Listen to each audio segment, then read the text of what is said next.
What's going on, Guardians? It's Tizzle here. In this video, we'll be taking a look at some loadouts and strategies to use to beat the Bunker E15 Lost Sector on Legend difficulty. To do this, the first thing you need to know are the modifiers for this Lost Sector. This is a Vex Lost Sector, so you have Anti-Barrier Hobgoblins and Overload Minotaurs. But as well, there is an Overload Captain at the very beginning. The modifier is Shocker, meaning goblins spawn arc pools when they are defeated. The burn is Void, and this Lost Sector features Void shields. So that as a bonus is we can spec out everything in Void and take advantage of the 50% extra damage. And as always, you have limited revives, match game, extra shields, and locked loadouts. With that out of the way, let's take a look at the first build. The first build we'll look at is on the Warlock. We are on Top Tree Voidwalker, the Attunement of Chaos. We are pairing Vortex Grenades with the Exotic Gauntlet's Controverse Hold and 100 Discipline so that we pretty much always have a grenade ready to go. We have a Charge with Light build with Taking Charge, Stacks on Stacks, and 3 Argent Ordnance mods to allow our rockets to deal 35% more damage when we are charged with light. I would recommend Concussive Dampener and Void Damage Resist for survivability as well. And we have Bomber on our class item to get grenade energy whenever we cast the Rift. We have a double primary loadout with Kinetic Overload Bow in the Accrued Redemption, and the Gnawing Hunger Void Auto Rifle with Anti-Barrier Auto. Lastly, we have the Void Rocket Launcher, the Royal Entry. So despite having double primary, this is actually a very strong loadout to run for this Lost Sector. Because I don't have an exotic on, you could throw on Ariana's Vow in the energy slot for anti-barrier if you wanted, but it's your call. But there are a lot of ads to deal with, and the Gnawing Hunger is actually great for ad clear.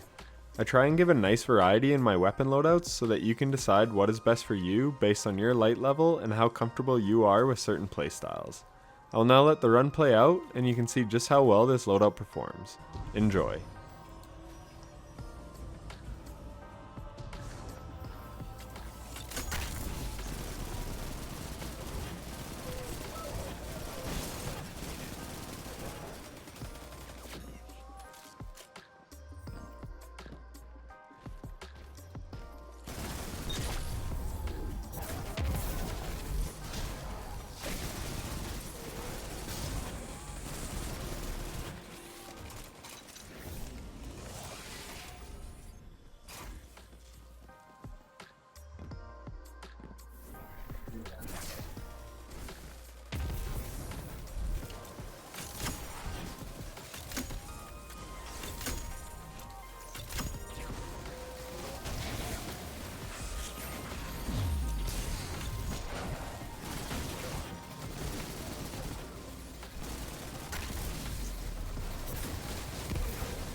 The next build we have is on the Hunter. We're on Top Tree Night Stalker, Way of the Trapper.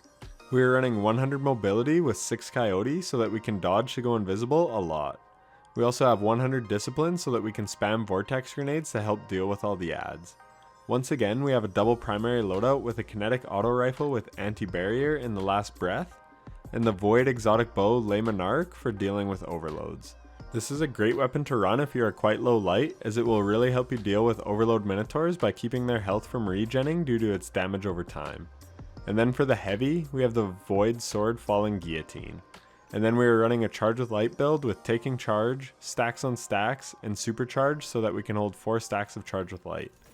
And then we have Lucent Blade so that our sword can deal 35% more damage when we are charged with light. We also have Protective Light on and Concussive Dampener and Void Damage Resist to help with survivability. Another thing you could run, but I didn't here, is Passive Guard from the Seasonal Artifact, which reduces damage taken when you have your sword equipped. This is definitely more of a high risk build, so I wouldn't recommend it if you are under light. Enjoy the run.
The downside to this build is definitely at the boss, is you have to take your time a little bit.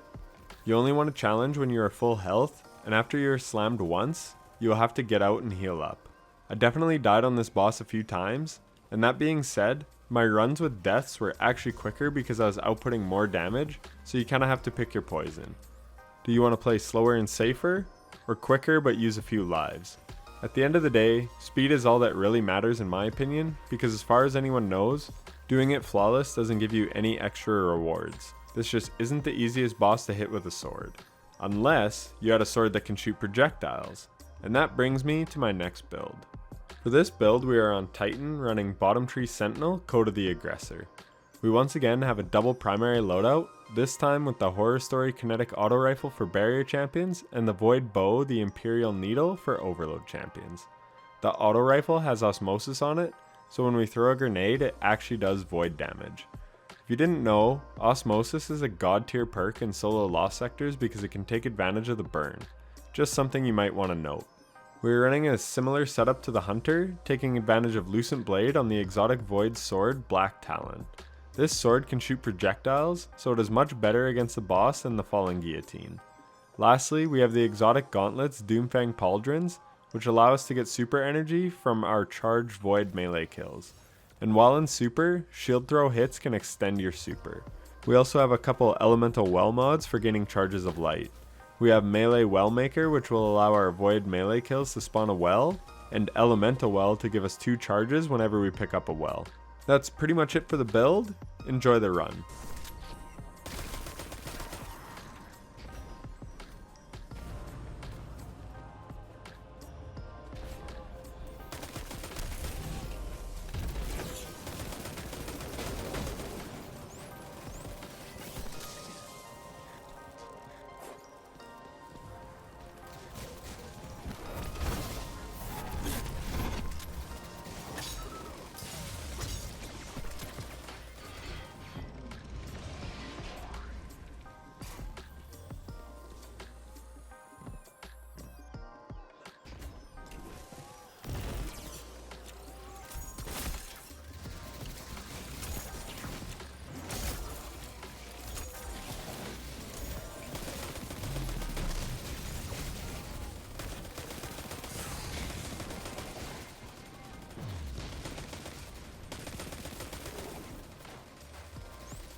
So it probably goes without saying, but I feel like I should mention it anyways, but the sword builds are not the best when you're a low light.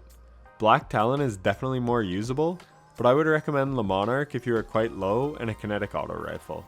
And then go with the Royal Entry build that I showed with the Warlock. That would probably be your best bet. But that is going to do it for the video. If you made it this far, I just want to say thank you so much for watching.